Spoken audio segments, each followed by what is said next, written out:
Okay, so multiplication, we defined in the last video the different aspects of that. So let's take a look at that definition.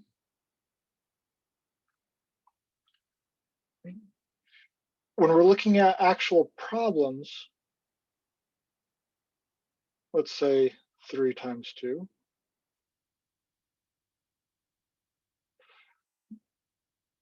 These have names just like they did with addition. When I say 3 plus 2 equals 5, right? There's a special name we give to the output from addition, right? That's the sum. There's a special name we give to the inputs from addition, terms, right? Same thing with multiplication. The output from multiplication, we call that the product. And the inputs for multiplication, we call factors. So we can write that up nicely. The product, the output value, and the operation of multiplication, and terms, input values, not terms, that was addition. Factors, there we go, are the input values for the operation of multiplication. All right. Now, later on, we're going to learn this word factor as a verb, and that's related to these things called factors, right? So I don't want to confuse you by talking about factoring as a process or as an action prematurely, but it's definitely related to this. We have to recognize, if I ask you about the factors of 6, 2 and 3 are both factors of 6, right? So in terms of a multiplication problem, for that operation, 3 and 2 are the factors of this operation. 3 and 2 are also 2 of the 4 factors of 6. So within context, that is one definition of factors. Factors of an operation, the input values for that operation if it's multiplication. So we'll talk about factoring as a verb another time. And that other definition of factors another time. For now, if we look at any multiplication problem, 3 times 2 is pretty simple. How about 3 times 1? Right? How do we know that 3 times 2 is 6? Well, because 3 times 2 means I have, so well, I can think about it both ways. So you can either say 3 2s, so 2, 4, 6, or I can say 2 3s, 3, 6. Same thing here. If I have 3 1s, right, that's just the basic, if I'm adding 1 this many times, well, that's what I get. That's what it means for 1 to be our unit, right? 1 whole, so to speak. The other way to think about it is I have a single 3. I have 1 3. So that's going to give me 3, right? That means that 1 is the identity for this operation. If I multiply anything by 1, I'm going to get back that same thing. That's what it means to be the identity. So we talked about the additive identity. Now we're talking about the multiplicative identity. So multiply with a Y is the verb, right? Multiplication is the noun. Multiplicative is the adjective. So multiplicative identity. Multiplicative. Yeah, that's spelled correctly. They just don't think that it's a real word. It is a real word. The multiplicative identity is the value that for multiplication has no effect. Whatever else is going into my term, if I multiply by a bunch of things and then multiply by one, that one's not doing anything for me. So if we look at another example here, let's try multiplying a bunch of things. 3 times 2 times 7 times 2 times 1. All right, we can go left to right. 3 times 2 is 6. 6 times 7 is 42, right? Pays to have those math facts memorized. 42 times 2, 4 times 2 is 8, 2 times 2 is 4. Right? Each time I multiply by something, I change the value. Right? If I don't know 6 times 7, I have to count by 7. 7, 14, 21, 28, 35, 42. All right, there's 42. If I don't do 42 times 2 in my head, I'm going to have to do it off to the side. 42 times 2. There's my 84. Right? You'll learn how to do this in a couple of videos from now, maybe the next video. But times 1, it's not changing. 84 times 1 is still 84, right? That's because 1 is the identity when we're multiplying, right? If I have 84 plus 1, that gives me a new number. 1 is not the identity for addition. 0 is the identity for addition. But 0 is not the identity for multiplication. If I did all of this and then said, oh yeah, I forgot, I also want you to multiply by 0. Let's think about this. 42 times 2, another way to do 42 times 2 is to say 42 plus 42.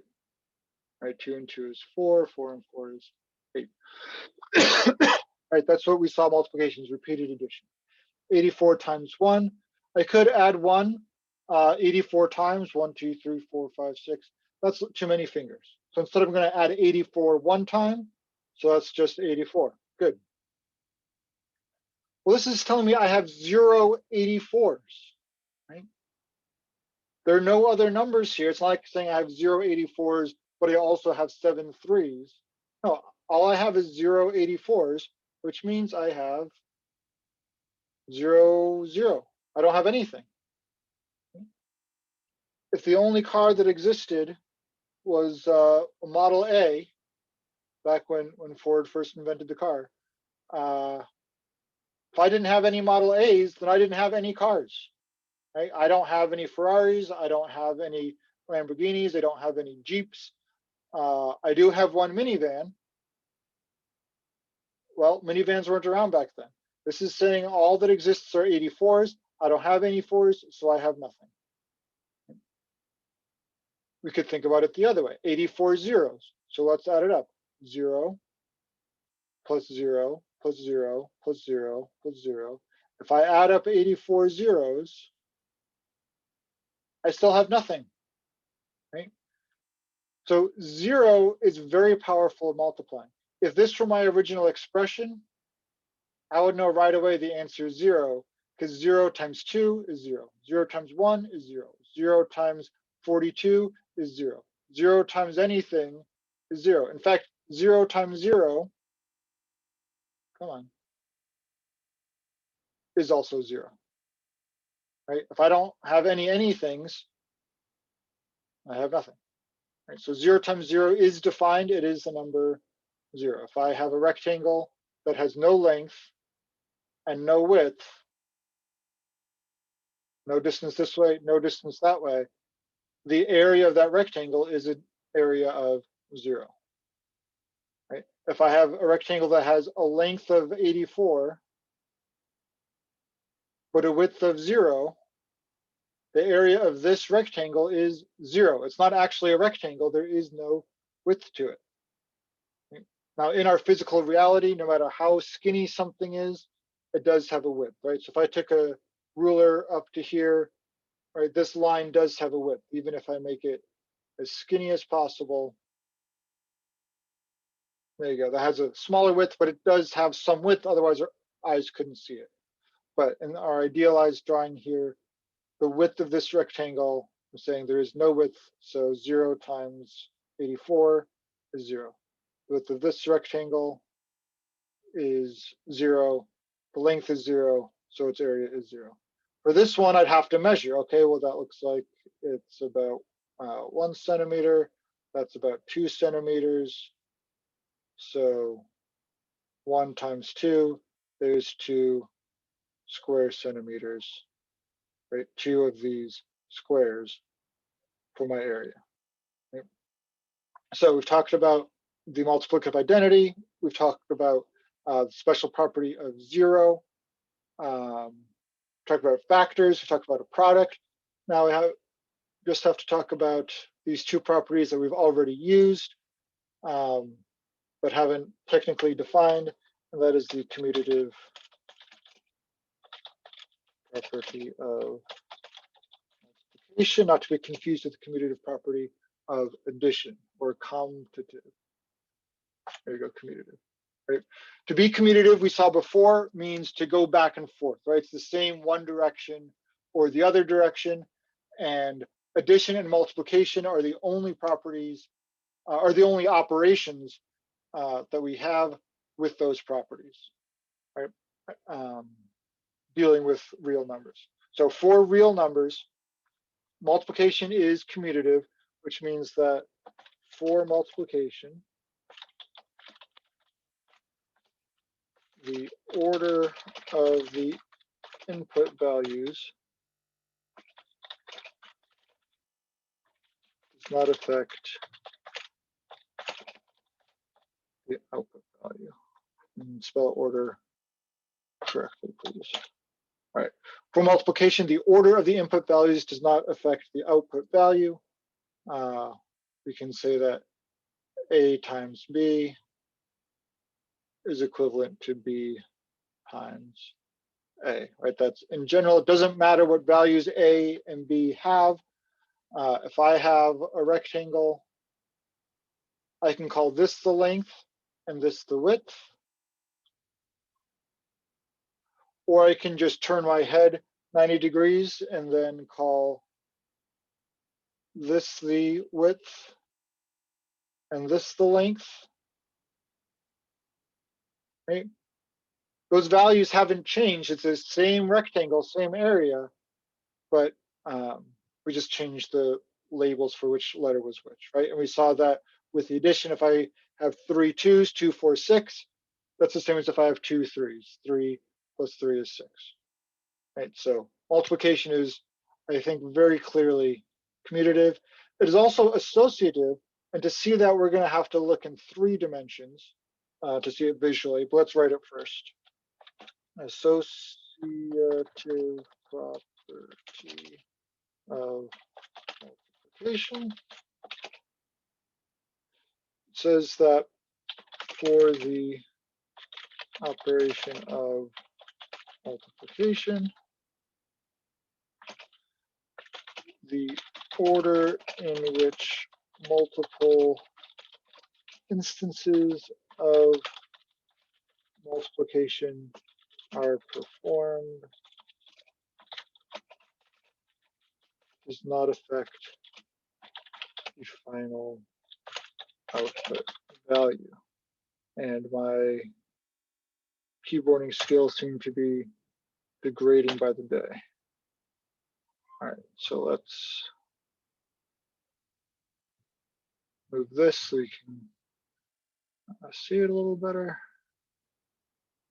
All right, for the operation of multiplication, the order in which multiple instances of multiplication are performed, that order does not affect the final output value. So on the last problem, we saw 3 times 2 times 7. I went left to right. 3 times 2 is 6, and 6 times 7 is 42.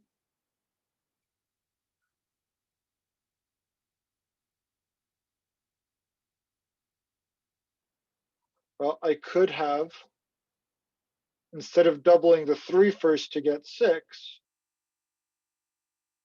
I could have doubled the 2 first, or sorry, doubled the 7 first and gotten 3 times 14, and that also gives 42. If I had 14 plus 14 plus 14, that gets me 42 as well. So very frequently, we're going to be multiplying more than 2 things within a term. There'll be several factors within a term, and it's really useful to recognize explicitly that it doesn't really matter what order we write them in. We can go increasing by size here, put the smallest one first. Well, it means the same thing. I could say 2 times 3 is 6, 6 times 7 is 42. I could say 3 times 7 is 21. Right? If I lump these two together first, and 2 times 21, still 42. Okay? And I think that's clear when we look at a 3-dimensional shape here. So let's see if I can create a good rectangle here. And then go off in this direction.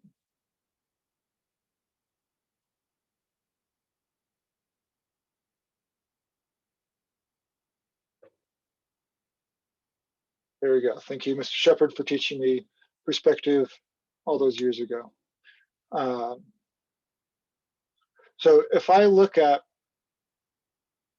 this side as being 2 inches deep and 3 inches tall, I can find the area of that rectangle. We're using perspective, so it's at an angle here, but that rectangle, and then look at 7 of them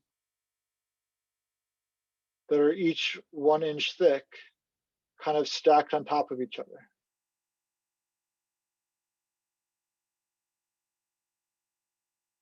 So here's one 3 by 2 by 1 kind of patty, and 1, 2, 3, 4, 5, 6, 7.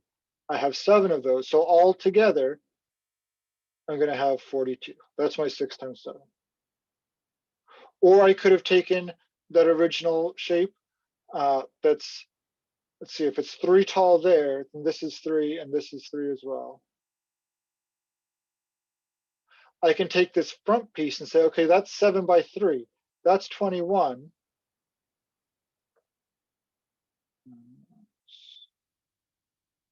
This.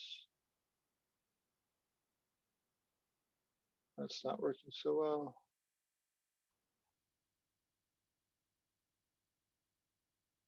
It's not filling in for me. Okay, never mind about that. I'll go back to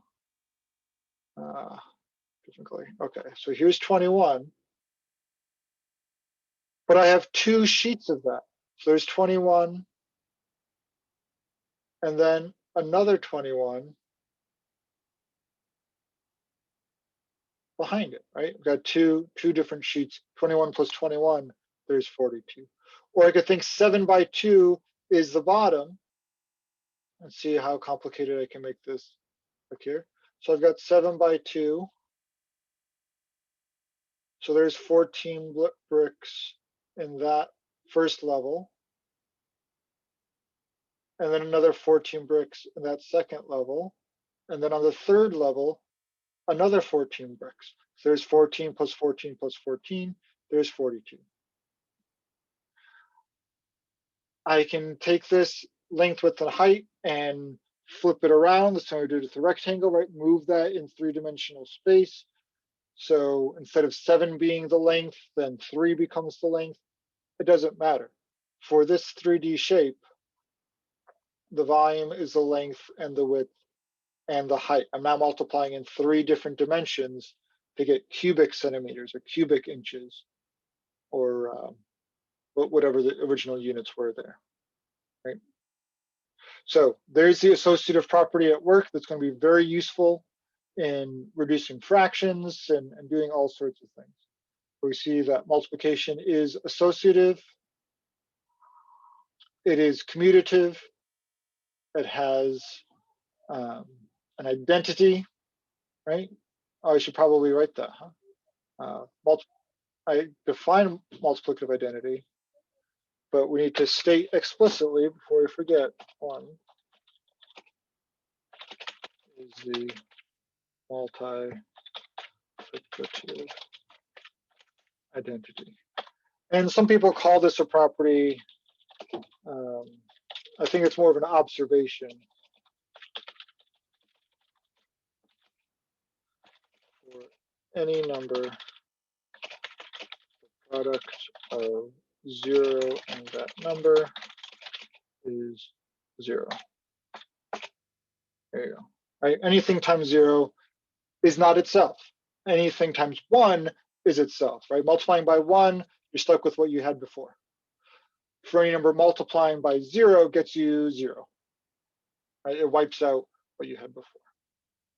Right? So those are our properties of multiplication, along with the parts of the multiplication problem, the product and the factors, as we see here.